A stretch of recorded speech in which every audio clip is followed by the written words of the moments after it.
good evening. It's 10 p.m. in Accra, 11 p.m. in Edinburgh, midnight in Amsterdam. This is News at 10 on TV3 as well as 3FM 92.7. We're live from the News Hub at Desawe, Kanda, and streaming on the internet at 3news.com. Let's first start with the major news highlights of the day.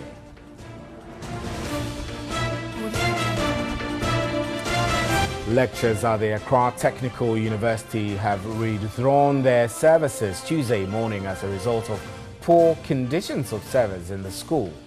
The situation compels some students to sit on tables during lecture hours.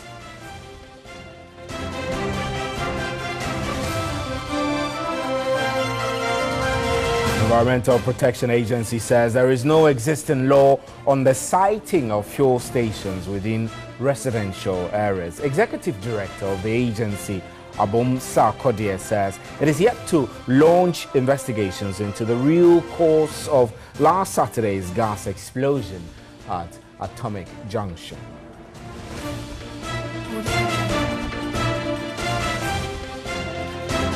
On the remains of Mohammed Ashile Yakubu, a Net2 TV cameraman who died in Saturday's Atomic Junction gas explosion, has been laid to rest. The 37-year-old was a member of the Presidential Press Corps.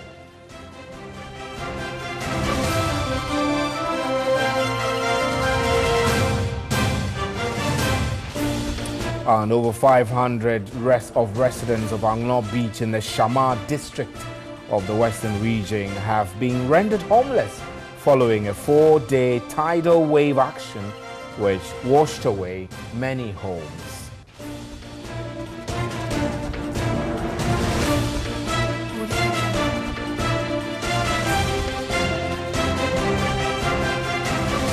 And elsewhere, Kenyan opposition leader Raila Odinga has pulled out of October's election rerun. Ms. Odinga said his withdrawal will give the Electoral Commission enough time to introduce reforms that will help deliver a more credible election. Those are our major news highlights. Remember, we're streaming live on our Facebook page and on 3news.com. You can also hear us on 3FM 92.7. Up next is a big one.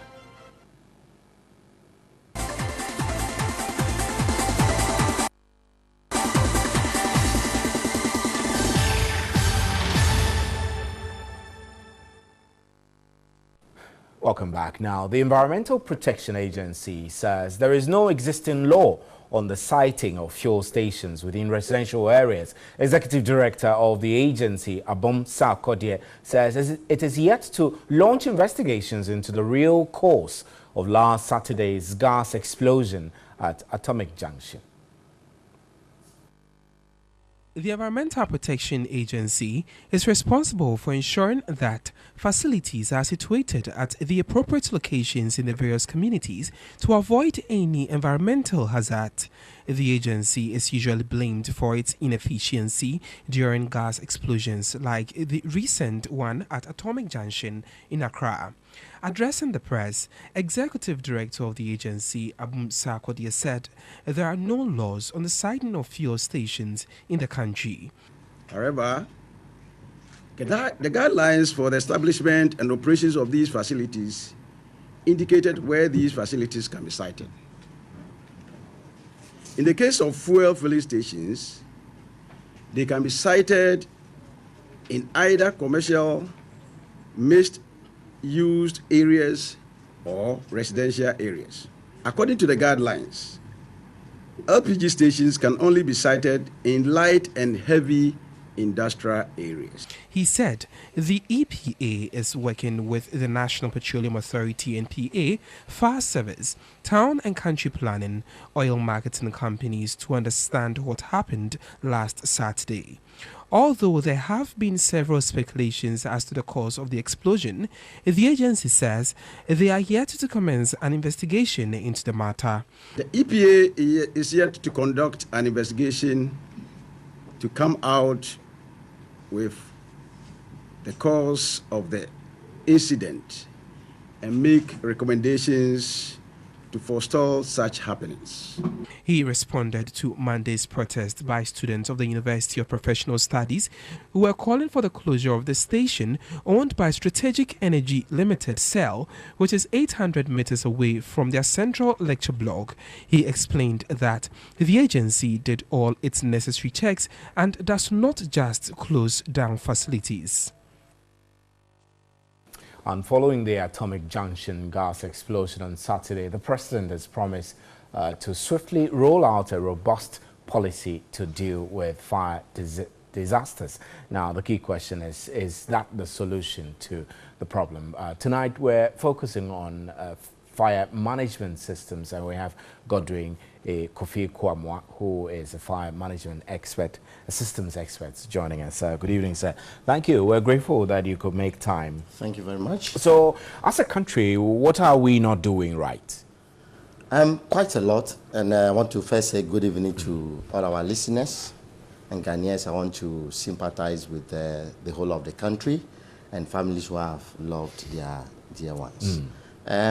From our legislations, regulators, institutions that should make sure certain systems are in place. I think we have quite a lot of gap. And we're now hearing from the Environmental Protection Agency that there is no specific legislation to regulate the siting of gas stations. Do you get the impression that siting, when it comes to fire management, one of the critical things we need to consider is siting, or you feel that despite where a gas station is sited, if you put in place sufficient fire management systems, you should be all right? Yeah, exactly that. Siting could be one. Basically, what needed to be done is what we call risk assessment. Okay, you could maybe try to site a gas filling station, let's say in Asylum Down, in a particular area in Asylum Down. But the question is, what area are you siting it? What are the structures in place? Okay, what kind of operations do you have around there?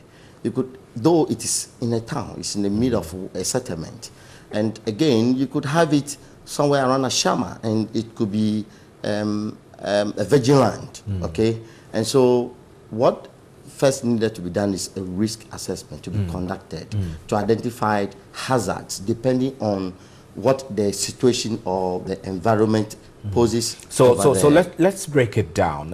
First thing, any owner of something like a gas station should do is to make risks assessments of the structure, facility, things surrounding it, who sells what, where, and all of that, especially in view of this whole chinchinga theory. But after doing that, is it foolproof that you have made your evaluations and so you've taken care of the risks? Should that end it? You see, there's a very huge gap. One, it's not about the owner of the gas filling station, citing the gas filling station, doing the risk assessment. There's someone that satisfied the filling station to be operated there. And before that certification is given, certain requirement is expected to be met.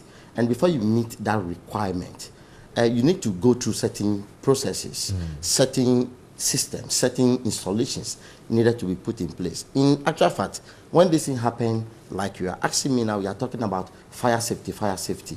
But it has moved from fire safety to security threat. It's a security issue now. National security should be brought into what is happening, because this is not the first time. We've had series of them, and people are dying. You cannot just continue to be talking about fire safety. Fire safety is just, if you should put any firefighting measures in place, it's just a control measure, but or maybe a contingency plan that in case fire happens, this system should fight the fire. You understand? But who is supposed to enforce that? Fire service is supposed to give certification to that place. What is expected of them? What are they supposed to see in place before they give the certificate? Before the certificate was given, did they see those things in place?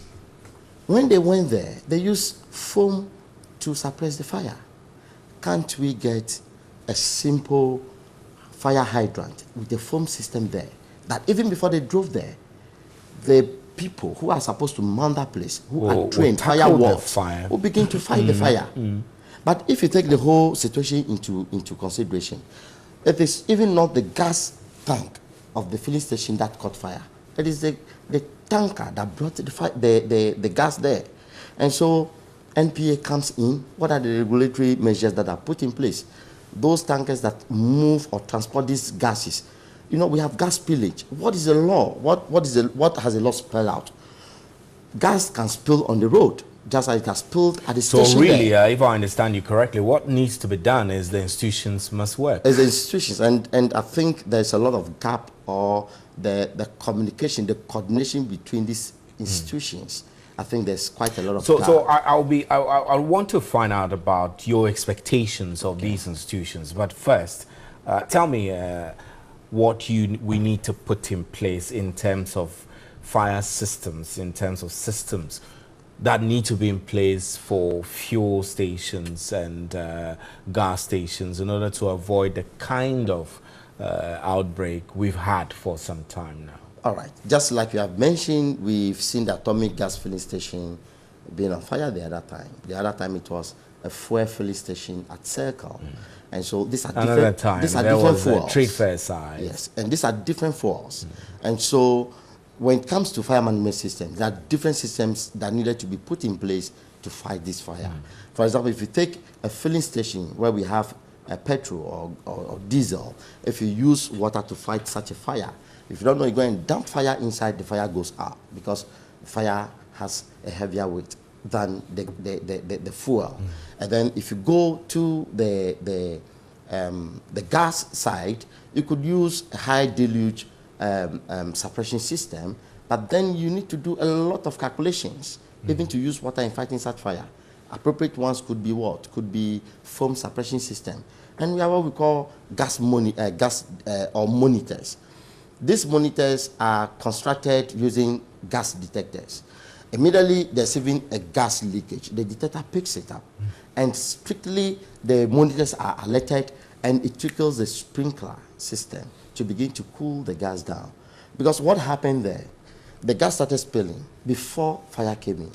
And so they could have... So you think that if there was a sprinkler, the sprinkler could have cooled things down? Yes. And there possibly wouldn't have been fire. But you know, it's a complex situation, because if you have a sprinkler on the cylinders installed at the gas filling station, and the tanker that came doesn't have a sprinkler on it, what happens? That is why we need hydrant systems that at the station there, as the incident happened, you begin to use the hydrant system to begin to cool the system down. You understand? Yes. Because the first aid, that needed to be given is to begin to see how you cool the pressure down. Right. Mr. Kwamwa, we're grateful for your time, though shortly. Thank you very much. Mr. Godwin Kofi Kwamwa is a fire management expert. This is still News at 10. We have more news for you. Please don't go away.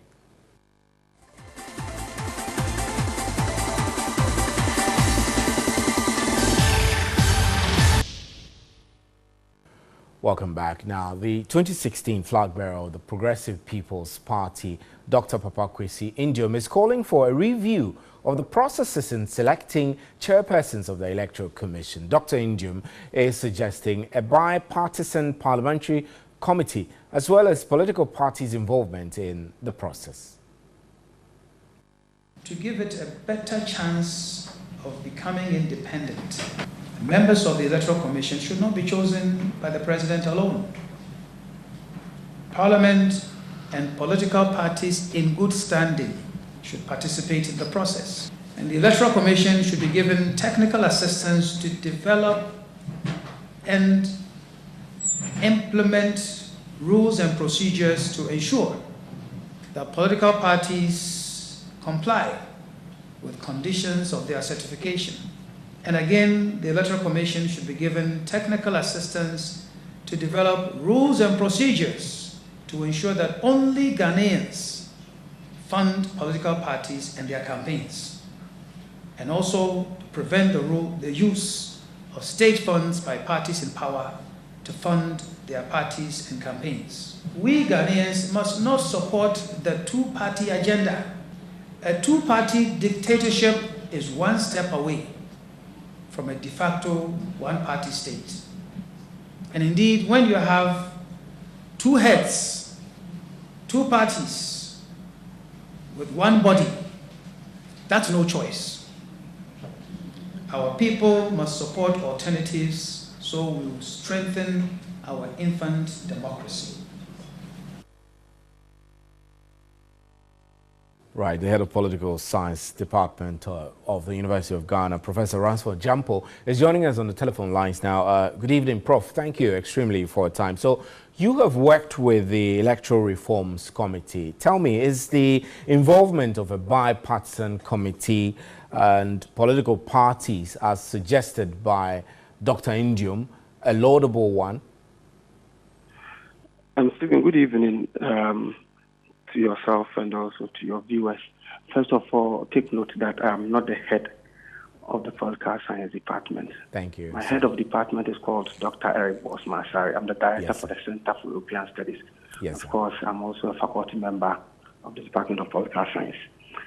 Generally, what Dr. Asiedu-Dartey is saying borders on matters on electoral reforms and then also matters of constitution review. He has said nothing that, in my view, is quite new. If you look at page 338, recommendation 61 of the Constitution Review Commission's report, it talks about how the heads of independent constitutional bodies would have to be appointed.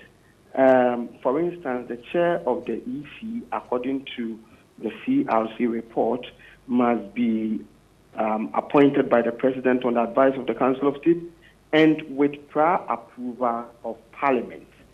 And in my view, to add to that, I'm saying that to ensure thoroughness, acceptance, legitimacy, competence, and high credibility of those nominated to be appointed, other key stakeholders like CSOs, whose core focus is on governance areas, opinion leaders, and identifiable groups who have knowledge and insight about governance, election administration, and electoral politics must all play a role in the selection and process. And so, generally, I agree with Asiedu-Dartey. For instance, in the University of Ghana that I work, in determining who must be our Vice Chancellor, the President plays no role. No politician play a role. Members of the university community themselves, who haven't worked together, are better placed in determining who must be their Vice Chancellor. And so they play a key role. No external influence, comes in. And so my point is, we tend to put square pegs in round holes in exercising appointment powers because we do not care to consult those who have what it takes to advise on the suitability of potential appointees. The President and his Council of State, whose membership he controls and whose independence has been questioned, cannot alone know who is suitable to be appointed, say, into a position of, say, the chair of the Electoral Commission. And so others, in my view, must be brought on board. Parliament's role, again, in this process must be strengthened beyond what the Constitution Review Commission recommended. The Constitution Review Commission recommended a mere parliamentary approval. But to ensure effective bipartisanship, it is important that we expand that recommendation to read that instead of having a mere parliamentary approval, the majority would always have its way, a minority would have its say. Let's look for a process where we talk about a two-thirds majority of Parliament approving, so that you have acceptance. But Stephen, let me broadly or generally also use the opportunity to ask, to inquire about the state of our constitution review process and our electoral reform, process, because this matter borders on electoral reform. It also borders on constitution review. I'm sure that that the Constitution was reviewed to move it away from a political document to to be a more developmental blueprint. Now, what we have now, the document we have now, contains provisions that hinders our development and maturation of our democratization process. Now, we spent huge monies and resources to review this constitution. However, it seems to me that the process has been jettisoned. It's important for us to understand and appreciate the fact that our effort to fight poverty and underdevelopment will come to naught if these efforts are not underpinned or supported by a developmental constitution that bridles the exercise of power, promotes constitutionalism, and plays an ominous role as a countervailing authority to the exercise of power in all quarters. We typically tend to do all the research, produce all the fine reviews and laws, keep them on the shelf so that they can just gather dust. And my argument is that issues about the mode of appointing independent constitutional bodies are captured by the Constitutional Review Commission's report. They ought to be revised and implemented. Again, as a member of the Electoral Reform Committee, I know we had some deliberations on the mode of appointment of the EC boss and, of course, other key matters to fine-tune our electoral process. These have not been implemented. And take note, our 2016 election was successful not because of the implementation of any major electoral reform proposal. In my view, it was just sheer luck and miracle. So if we wait till last minute to rush through the implementation of reform proposals, as we typically do, then we may be compromising the seriousness of and effectiveness of the process. The luck and miracle that helped the conduct of the 2016 elections may not be available in 2020. And so, whilst we look at what Dr. Kwesi Indum is proposing, and I'm saying it borders also on electoral reform and constitution review, let us look at all other provisions that will help our electoral processes and also our democratization processes. Let a finality be brought to the processes against the EC boss and the EC heads, so that they can kickstart the reform of our electoral processes now to deal with some of the suggestions that are being made by Kwesi, and of course other broader issues bordering on electoral reform, so that our electoral processes will be better fine-tuned. And then again, my advice to government of the day now is that the nation spent a lot of money in reviewing our constitution. Somebody may charge them for causing financial loss to the state if they don't carry out the process to its logical constitution. Professor Jampo, we're grateful extremely for your time. Thank you very much. And some 232 million cedis is being budgeted to pay the allowances of some 58,000 beneficiary nursing trainees. President Akufo-Addo, at the launch of the restoration of the allowances, assured Ghanaians of government's commitment to fulfilling all campaign promises. The launch of the restoration of allowances of midwife and nursing trainees in the country is another fulfillment of promises made by the NPP administration during the 2016 election campaign. The previous government scrapped the allowances in 2014. Human resource for health development remains one of the critical action areas for the ministry. This has become even more paramount due to the nation's resolve to achieve the targets set for the Sustainable Development Goals, the quest to deliver comprehensive and responsive patient-centered health services, and the need to protect the population from diseases of public health concern, or for well-trained, well-motivated, and committed health professionals. President Akufo-Addo said government is committed to improving the human resource of the country to enhance the economy for effective national development.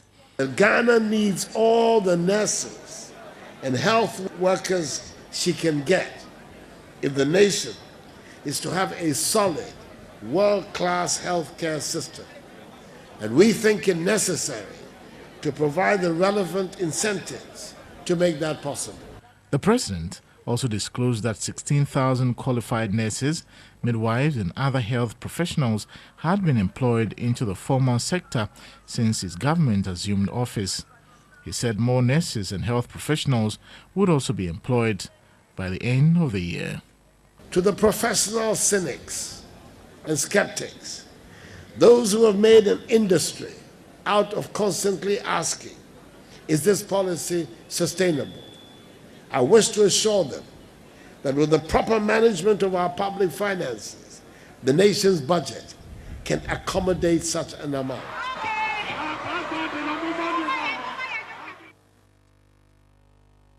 And that's how we wrap up with News at 10. Thank you extremely for joining us. I'm Stephen Enti. There's more news at 3news.com. On behalf of the crew here, good night.